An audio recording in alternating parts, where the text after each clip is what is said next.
नमस्कार मित्रांनो, जय महाराष्ट्र। मित्रांनो, उद्धव ठाकरेंच्या शिवसेनेतून एक मोठी अपडेट समोर येत आहे। शिवसेनेला बळकटी देणारी एक मोठी बातमी आता या ठिकाणी समोर येत आहे। या जिल्ह्यातून उद्धव ठाकरेंच्या शिवसेनेत एक महत्त्वाचा आणि मोठा पक्षप्रवेश झाला आहे। त्यामुळे उद्धव ठाकरेंची ताकद वाढणार असं निश्चित या ठिकाणी झालेलं आहे।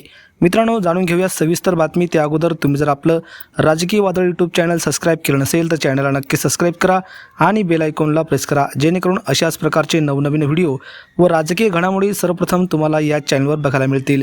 तर मित्रांनो, जाणून घेऊया सविस्तर बातमी। मित्रांनो, बातमी येत आहे धाराशिव तालुक्यातील कोंड येथील शिंदे गटाचे विभाग प्रमुख चंद्रकांत शेटे तसेच नितळी येथील भाजपचे गुरुनाथ क्षीरसागर यांनी शिवसेना उद्धव बाळासाहेब ठाकरे पक्षात यावेळेस पक्षप्रवेश केला आहे। त्यांचं उद्धव ठाकरे यांनी मनगटावर शिवबंधन बांधून पक्षात स्वागत केलं आहे व पुढील वाटचालीसाठी देखील उद्धव ठाकरे यांनी शुभेच्छा दिल्या आहे। त्यामुळे आता या ठिकाणी धाराशिव तालुक्यात उद्धव ठाकरेंची ताकद पुन्हा एकदा वाढतानाचं चित्र आपल्याला या ठिकाणी समोर येत आहे। तर मित्रांनो, तुम्हाला काय वाटतं, एकनाथ शिंदे आणि भारतीय जनता पक्षाला हा उद्धव ठाकरे यांनी सर्वात मोठा धक्का दिला आहे का? आपल्या प्रतिक्रिया कमेंटच्या माध्यमातून नक्की व्यक्त करा। धन्यवाद। जय महाराष्ट्र।